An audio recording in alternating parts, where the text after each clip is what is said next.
tal vez opacada un poco por la sanción, esa desconcertante, ¿no? Porque es desconcertante la sanción, el decreto ese inentendible de la administración estadounidense respecto de Venezuela. Lo charlábamos recién con un colega de ustedes.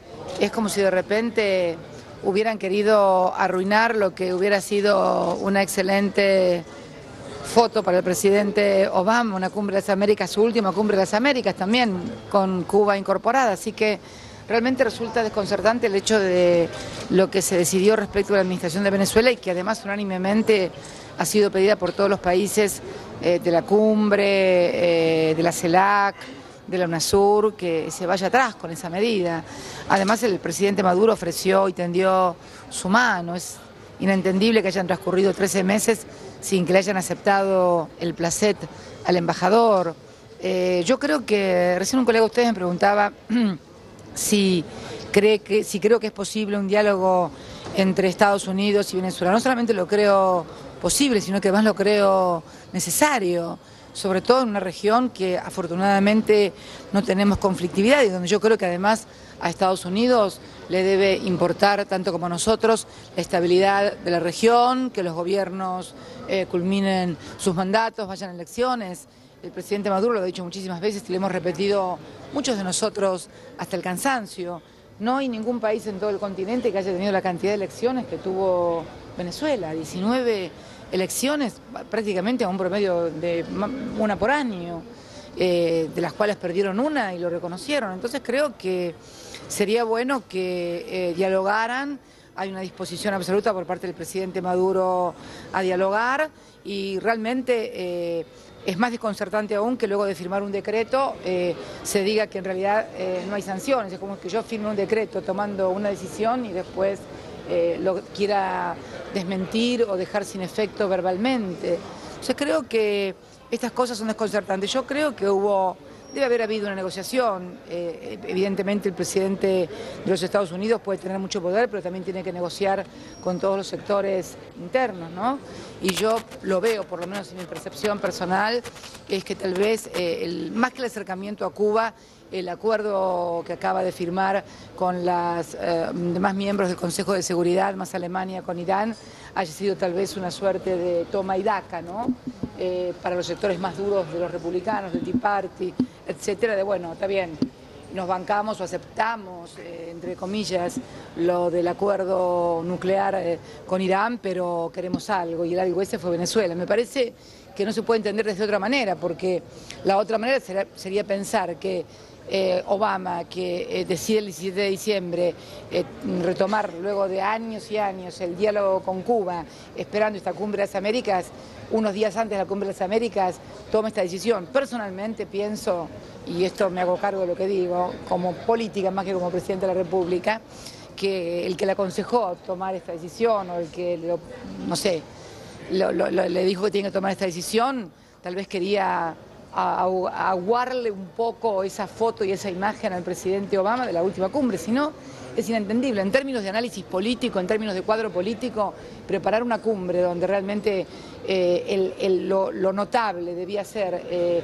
el reingreso de Cuba y que el que haya decidido esto haya sido el presidente Obama, opacado por la decisión de Venezuela, no se entiende. Eso no es una pena, yo dije que era una pena realmente y lo sentí así, como una pena, y espero que realmente se recapacite sobre esto porque sinceramente, se puede no estar de acuerdo con el gobierno de Nicolás Maduro, con la revolución bolivariana, puedas tener 1000 críticas, creo que hay 10.000 cosas que puede hacer un gobierno respecto de otro gobierno si no está de acuerdo con las cosas que hace, pero pensar que Venezuela, con un presupuesto de, no sé, 1.000, 2.000, no sé cuántos miles de millones de dólares tendrá de presupuesto de defensa, es una amenaza para Estados Unidos que tiene 640.000 millones de dólares.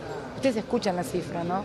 640.000 millones de dólares para defensa únicamente, más que el presupuesto, que todo el presupuesto argentino para defensa, que cualquiera de nosotros pueda constituir una amenaza, es casi como un chiste inglés, como decía Alicia Castro cuando la citaron precisamente al Foreign Office para quejarse de lo que habíamos dicho en el Filmos o había dicho yo con motivo del día del 2 de abril.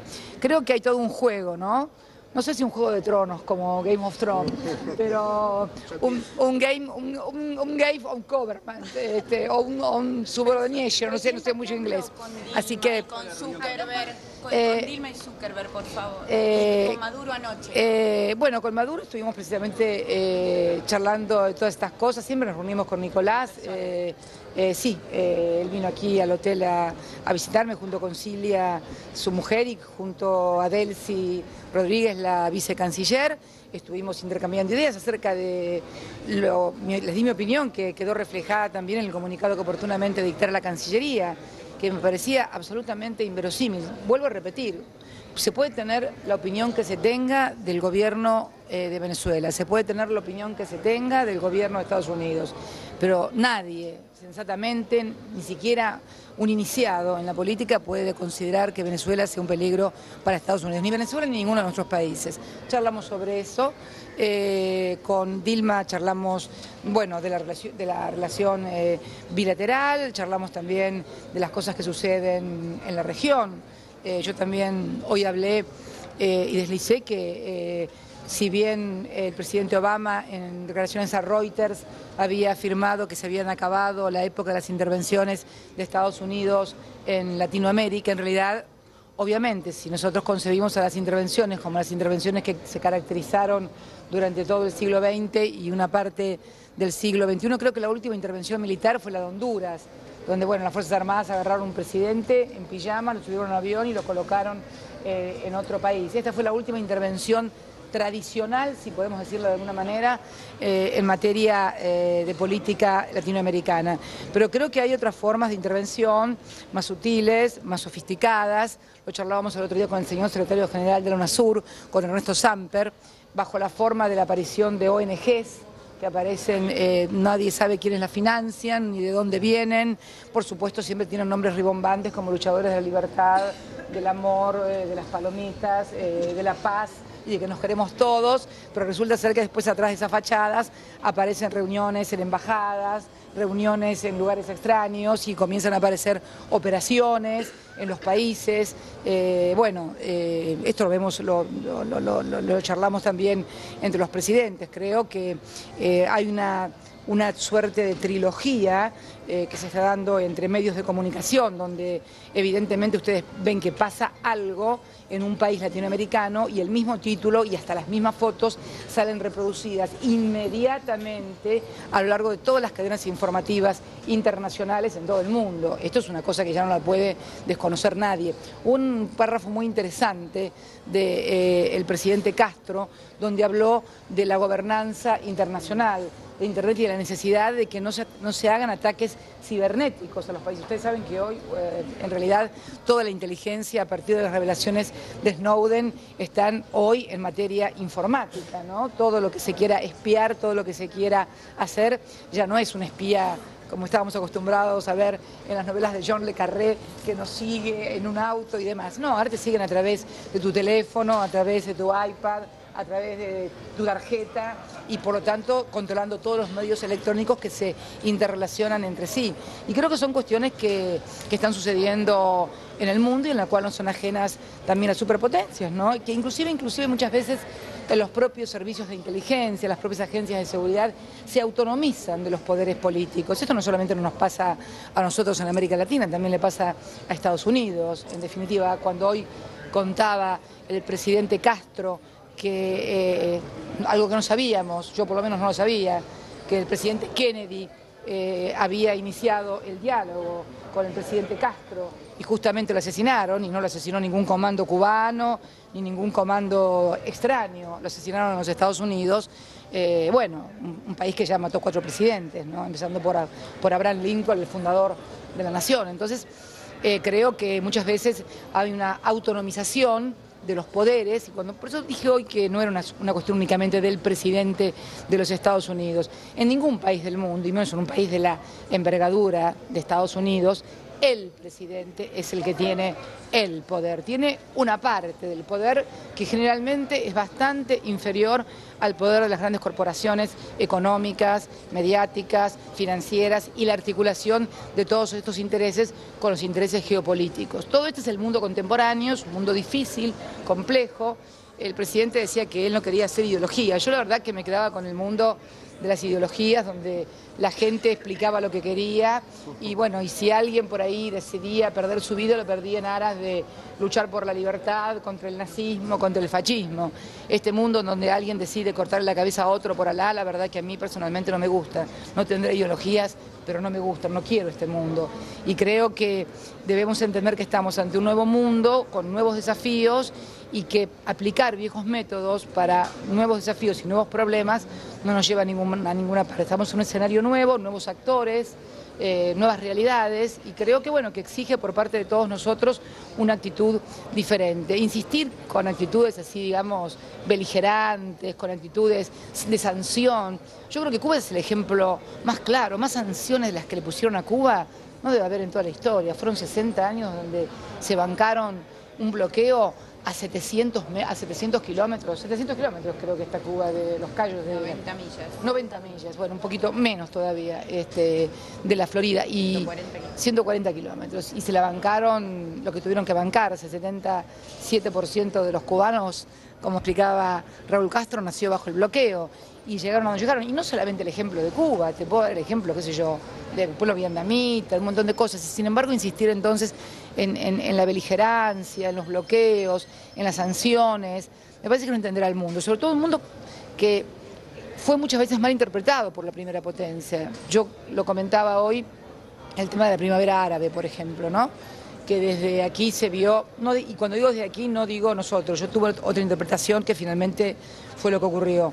Una primavera árabe que todos imaginaban como que de repente iban a querer vivir con las formas democráticas a las cuales estamos acostumbrados en Occidente, pero que bueno, hoy tenemos un desastre en Libia totalmente anarquizada, 2 gobiernos, 2 parlamentos, un gobierno en Egipto que derrocó a otro y finalmente fueron elecciones militares, lo que está pasando en Yemen, la tragedia de Yemen, que está siendo bombardeada por Arabia Saudita, lo que está pasando en Irak, más de 1 millón de muertos iraquíes, los desplazados de Palestina, que en realidad yo muchas veces digo la negativa, ¿no?, por parte de Israel a reconocer al Estado de Palestina. Y en realidad están formando un montón de Palestinas. Si vos ves el mapa de Palestina, si vos ves el mapa de Medio Oriente, en realidad, y ves la cantidad de desplazados palestinos que viven en Jordania, que viven en Siria, que viven en el Líbano, más los que viven en la Cisjordania y en Gaza, en realidad ves que antes había una Palestina y ahora hay un montón de Palestinas rodeando a Israel. Por eso la existencia de 2 estados hace también a la seguridad del propio Estado de Israel. Bueno, no todos lo conciben así, no todos lo comprenden así.